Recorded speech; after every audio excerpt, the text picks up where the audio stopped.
One of my first yoga teachers said that if you're ever stranded on a desert island, the one yoga pose you should remember is downward facing dog. Downward facing dog is a wonderful pose for your legs, for your shoulders, but especially for your mind.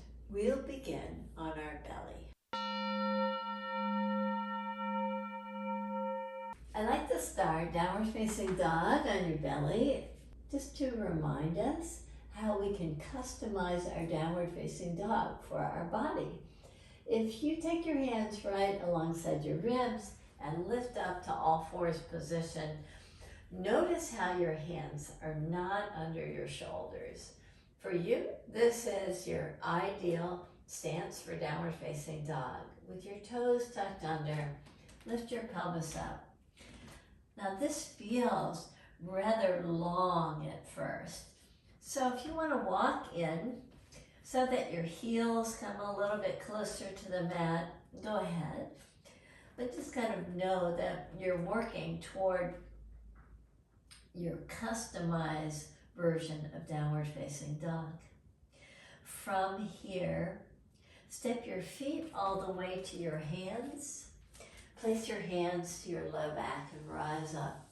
Reach up and back. Come to your knees. Take your hands down and step back so you're on your knees. On your knees, step your hands a giant handprint forward and draw your head down. This version, called puppy dog pose, is a wonderful way for beginners to start.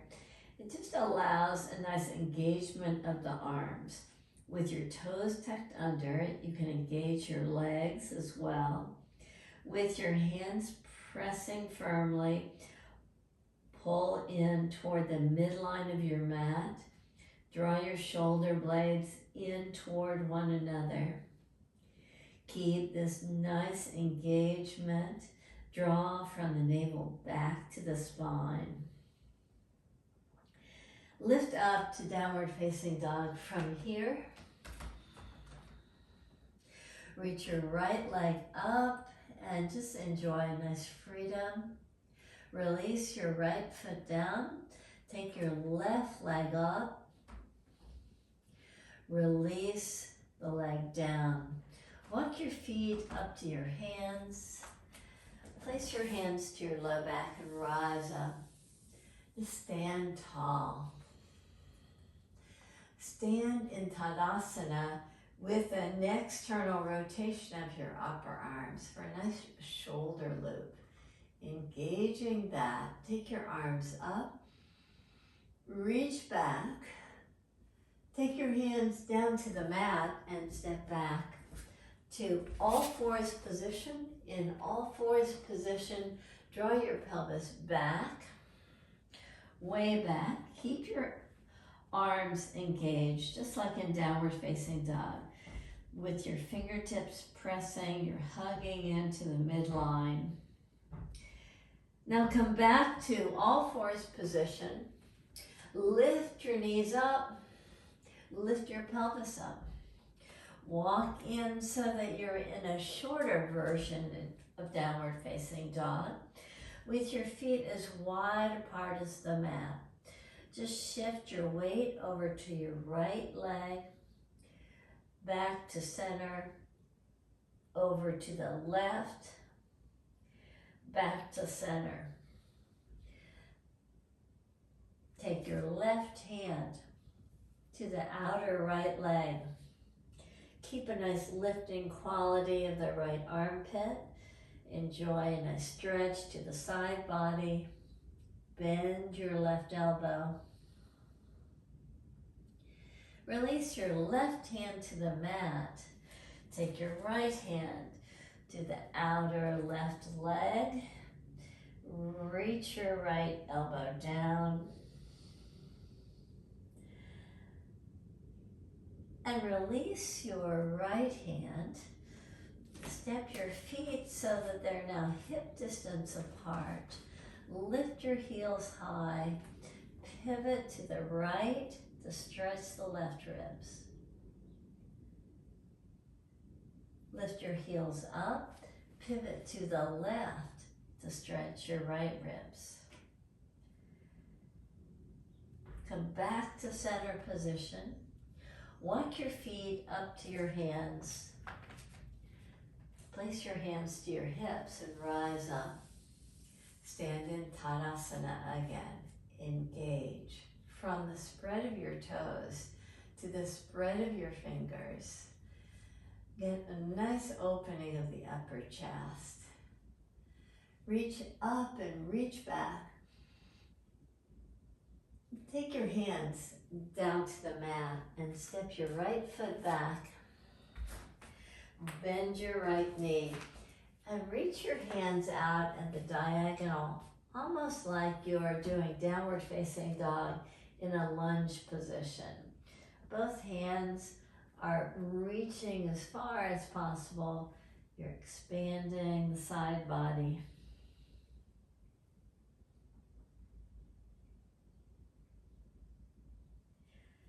Step your left hand on top of your right and see if you can make the left hand a little bit taller.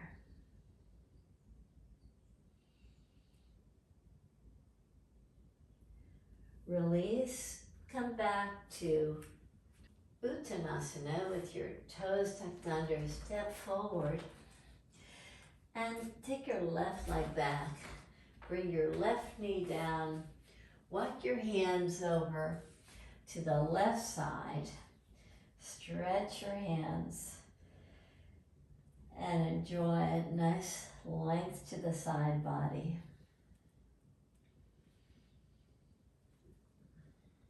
Stack your right palm over your left. Make your right fingers a little bit taller than your left. Breathe into the sides of the body. Breathe out long.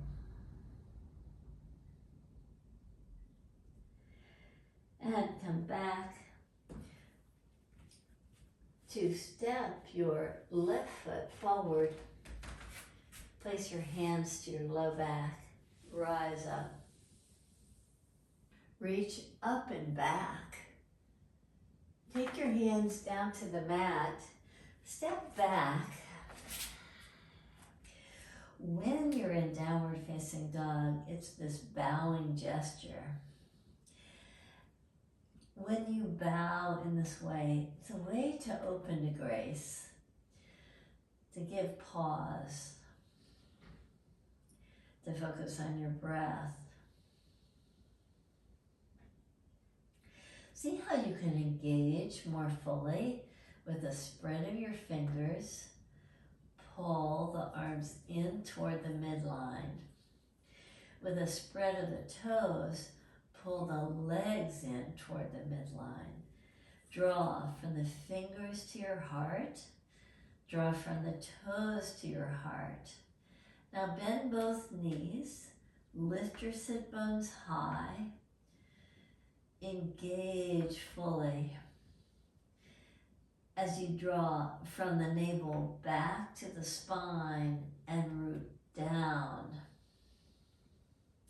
You keep that nice engaged back body, the natural curves of the spine. Now expand out. See how you can create more length from the heart to the fingers, from the heart to your hips, through the heels. Expand very fully. Walk your hands back to your feet. Lift your arms up. Draw your pelvis down. Draw a little bit lower so that the ribs are resting on tops of the thighs. Take your hands down.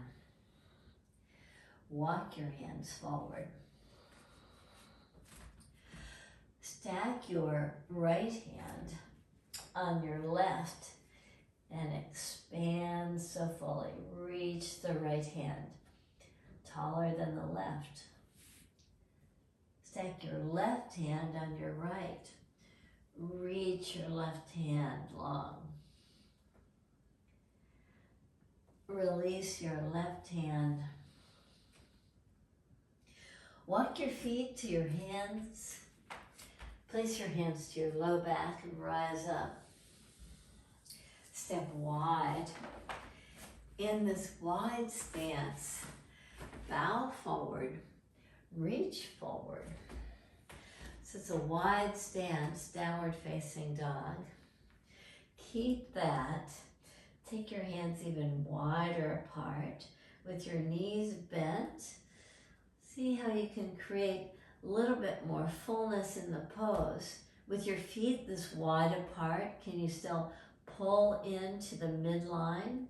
With the hands this wide apart, can you still pull the arms toward the midline of your stance? Keeping that level of engagement, walk your hands over to the right side. Stack your left hand on top of your right. Keep pulling the legs in toward each other. Keep pulling in toward each other as you bend your right knee. Draw the top of the left thigh back. Come back to the center position. Walk your hands to the left. Pull the legs in. Now stack the right palm over the left. Bend your left knee. Keep pulling in, even though the left leg is so weight bearing. See if you can bring the right leg more engaged in the picture. And come back to the center position. Heel toe the feet in toward each other. Place your hands to the low back and rise up. Step to the front of the mat. Reach up and reach back. Take your hands down to the mat. Step back. We'll flip our dog now. So lift your right leg high in the sky.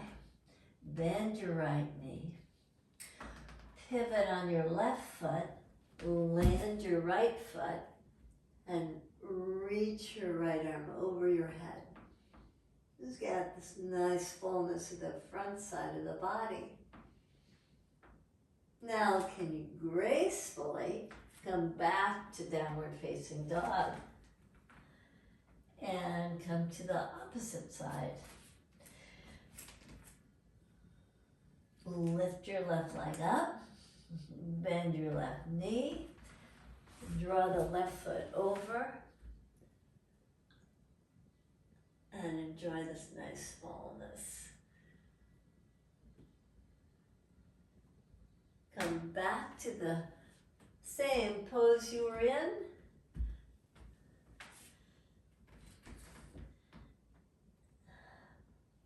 And come to a child's pose.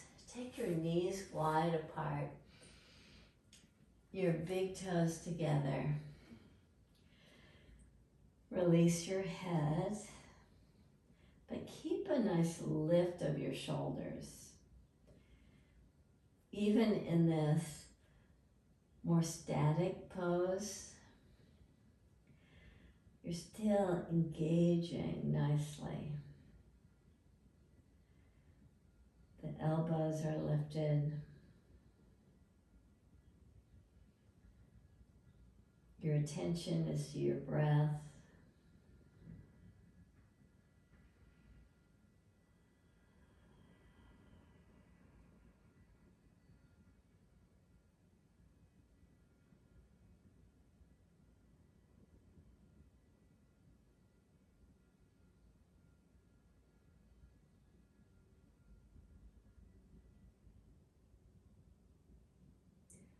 Now lift up, come out of the pose, back to all fours position.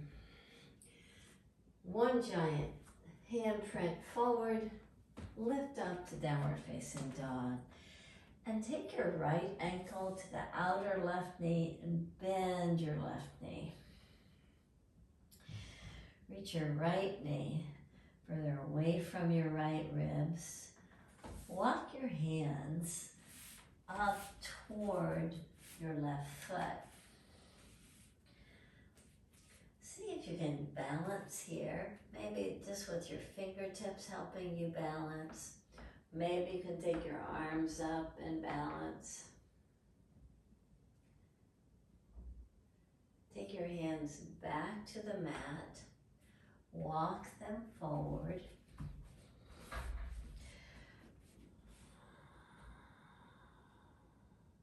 Release your right foot down. Take your left ankle to the outer right leg. Bend your right knee. Walk your hands toward your right foot. Draw your left knee toward the mat. Maybe take your arms up.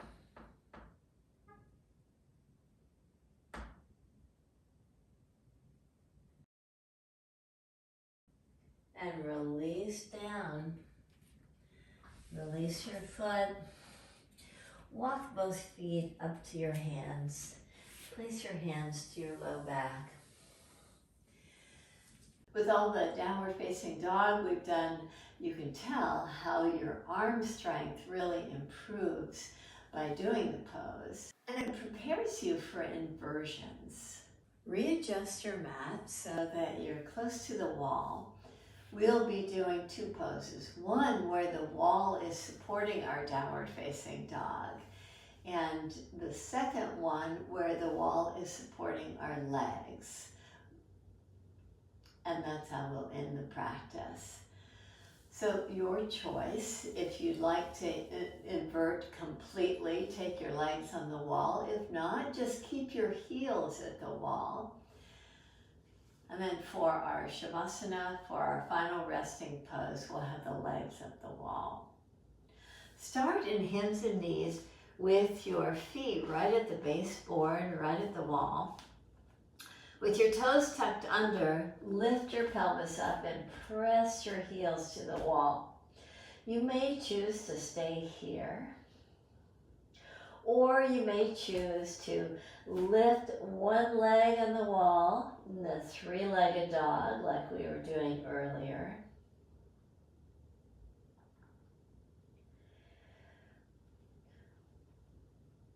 And you can take the other leg at the wall.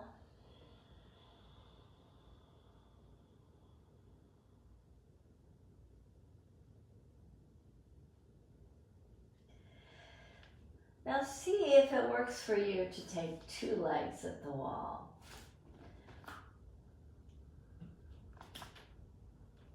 And walk your feet down so you feel like you're in this downward facing dog. It's hard for me to know if my feet are about the same height as my hips, but that's what I'm aiming at. So as you come to this downward facing dog at the wall, you get the support of the wall. Nice strengthening action for your arms. Just allow nice ease in your breath in this inversion. And whenever you're ready, you can come back down to your mat and pause there in child's pose.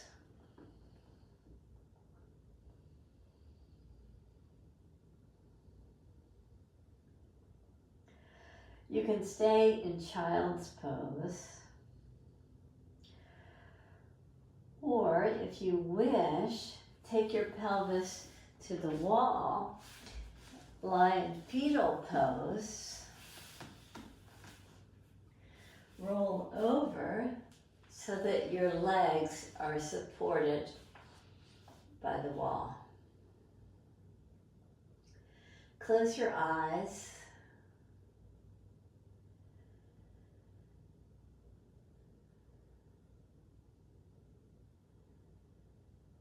Invite a nice ease with your breath.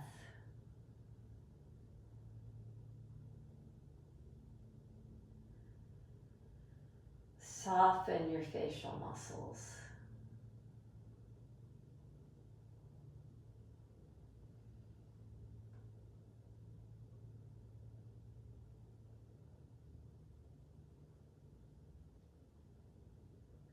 Breathe in deep.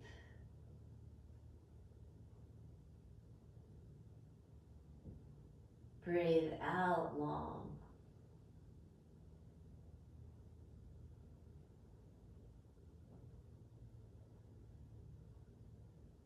Breathe in deep.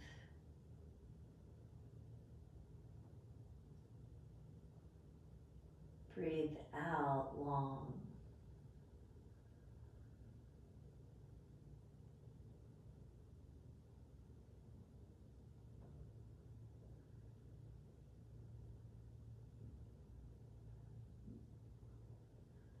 Breathe very freely and naturally.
Thank you for joining me in this exploration of downward facing dog and ways to strengthen our upper body, arms and shoulders.